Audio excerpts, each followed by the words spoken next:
Well, let's be real, though. These two teams, they might not have the most storied rivalry, but the Ball brothers, they're going to be going head-to-head tonight. I can speak personally saying whenever your sibling is involved, you know it means a little bit more, right? And there might be even a little bit more than that on the minds of Lonzo Ball and the Cavaliers because don't forget, Charlotte, they knocked off Cleveland this season, as well as three of the best in the West, the Thunder, the Lakers, the Nuggets, over their recent 20-game surge here.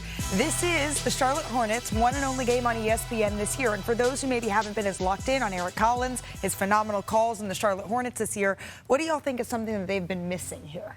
You know, I think when Kon Knueppel was coming into the league last year, I had some people that I really trust compare him to Klay Thompson. And I was like, whoa. It's a big That's comparison, a little bit ridiculous. Wendy. So I've been watching him recently. They might have the wrong splash brother. I know it sounds crazy, but when you watch how this guy is taking the league by storm, the three-pointers per game, look, it's a different era.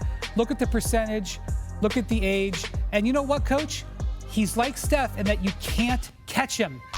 One of his great things that he does is move without the ball, pass and relocate. Right. They set a ton of screens. If you don't know about Kon Knueppel, if you didn't watch him at Duke, watch the way he impacts the game. Watch how he attacks the Cavs tonight, especially in their three-point defensive struggles. NBA history already, right? Fastest to make 100 threes. And Keegan Murray sitting out in Sacramento saying, my record's about to be blown out of the water. 206 rookie-made threes, Kon Knueppel. I call him King Kon. That guy is, he's about all that. And he and LaMelo Ball, really exciting backcourt. LaMelo Ball has been healthy this year, largely. The last 3 seasons, he struggled to be on the floor here, Perk, but largely, and credit to Charles Lee, the way that they've been managing his minutes, he's been the head of the snake this year. He has, but it's a bigger picture here with the Hornets. Okay. Right? This is a young group that's on the rise. And when I look at that, it got to start from somewhere is character and culture. And when you're trying to establish, like they're doing, culture, everything is not going to be cookies and cream, and everything damn sure ain't going to be peaches and cream, right? You going to have disagreements. You going to have your good times. You going to have your bad times. And I look at this young group as like newlyweds, right? When you think about all the rumors between Charles Lee and LaMelo not being on the same page at time, him getting benched in the fourth quarter since Charles Lee has been there, made me go back to think about the Celtics, right? Doc Rivers, Paul Pierce, when he first got there, Doc Rivers, Paul was, wasn't playing at his best in the fourth quarter, and Doc took him out and benched him the entire fourth, and they had a back and forth on the bench. And Paul said, what, in his Cali voice, what, you don't want me here? Well, get me out of here. I will say the people in Charlotte say that LaMelo has been supportive. They don't play him as a starter on the second night of back-to-backs. They've reduced his minutes. You said, so he's played 17 straight games. The 18th game that he's playing in a row tonight, that's a victory for the Hornets. They want to stack those up more than they're worried about his stats. And so far, they tell me that he's buying into that. Well, that's a great thing. Once again, when you have your coach and your emerging star and LaMelo Ball on the same page, this coach. Everything else is go. Rookie of the year, one-time All-Star, 0 playoff appearances. So if he wants to win, if he wants to get to the postseason, for people to take him for real, he's got to accept that coaching. And right now, want that coaching. You've been waiting to talk about him all day, really. He's been an elite three-point shooter, and he's doing it in a variety of ways, right? He's shooting 52% on step-backs. That's tied for the best in the NBA. He's shooting 50% on three-pointers off the dribble, best in the NBA. And our best, Tim Legler and Richard Jefferson, they're on the call tonight, and they are with Kon for a very special edition of Court Work. Hey, guys. Thanks, Malika. What's going on? We're here with Tim Legler and Kon Knueppel. He's going to go through some demonstrations of how he's able to get open and create some space for that three-point shot. Legs? One of the first actions, Kon, I know you're heavily involved in as a screener. Yeah. Most people think that's counterintuitive, but when you screen, it's a good way to get open for a three. So let's talk about how you set a screen, slip out for your shot, and what your reads are when you're looking at that. Yeah, let's do it. Okay. If we go right here. Ball handler in the middle. Ball handler in the middle. One of the actions we do here is just a guard-to-guard pick and roll. And so I'm reading Richard's hips. Typically, teams will try to guard it straight up straight up if they can. Some teams will weak it. Okay. So if Richard, you're weakening, you're forcing him left. If I see these open legs, as soon as I see his feet facing this way, I'm getting out. Because then we make this defender on the ball and the guy guarding me make a decision who's stopping the ball. So if my guy stays in there to stop the ball, I'm popping out for a three.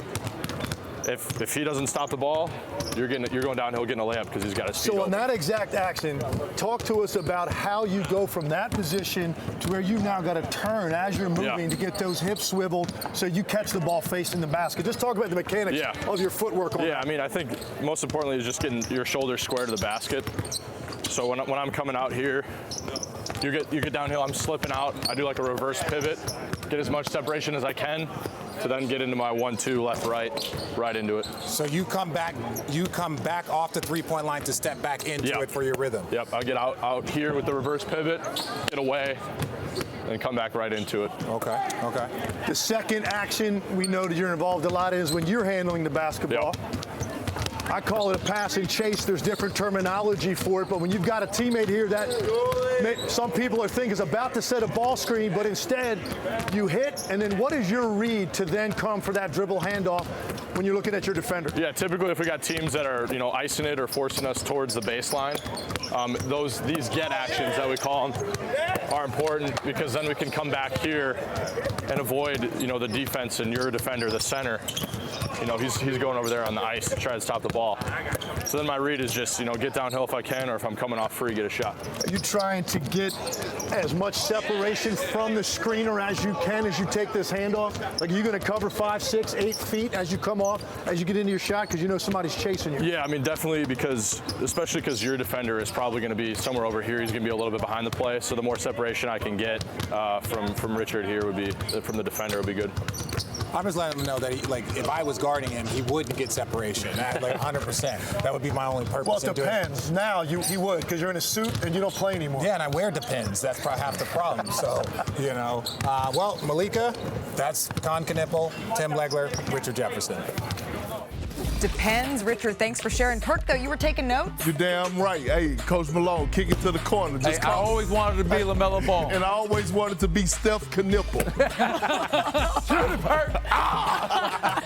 Let's show a few clips, Malika, to highlight the impact that he has.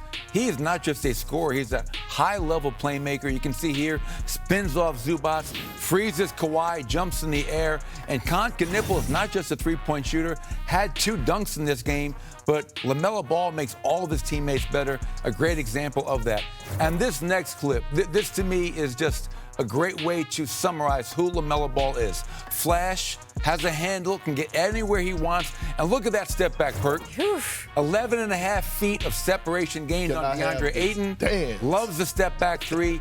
Shooting at a high clip right now. And I'm looking forward to him putting on a show tonight. You can see right here, 44% Perk, last 17 games, and shooting it really efficiently. Come on now. Don't leave my man's that open. LeBron is going to sit on that. Hell no. Game time! Game time! Get him out my house! Get him out my crib, bro! The Charlotte Hornets return home from a successful 10-day road trip out west, getting set to host the Cleveland Cavaliers. And we have a rivalry on our hands. The Ball brothers going head-to-head. Lonzo right now leading the category over his younger brother, LaMelo, 3-2 in what will be the 3rd meeting so far this season between these two teams. All right, and we are here with the Ball brothers. LaMelo, I'll start with you. Y'all are no stranger to seeing each other at the NBA level. What's your favorite part about going against your older brother? Honestly, just him coming in town. Chill, come to the crib, play the game and shit. I love it. Lonzo, we were talking about this a little bit earlier. What does the family group chat look like on a game day between you guys? It's a little quiet on game day. The day before is definitely a lot more hectic. Like you said, when we get in town, we get to see each other. But the day of the game is just, good vibes for our side, hopefully, bad vibes for theirs, and we get a win tonight. What's the group chat like after the game? Group chat, I mean, we got so many. We just be talking every day for real. So, yeah. Y'all played so much basketball together growing up. LaMelo, what's your favorite memory of playing ball with your brother? Definitely high school. Just the 35-0 is unbelievable. Just a real fun year. So never gonna forget that. Lonzo, what about you? What's your favorite memory? I would say that. I mean, that was the last time we played together. So went out on a good note. See what happens in the future. Looking forward to seeing y'all on the floor tonight. We'll be back from Charlotte here in just a few. Thank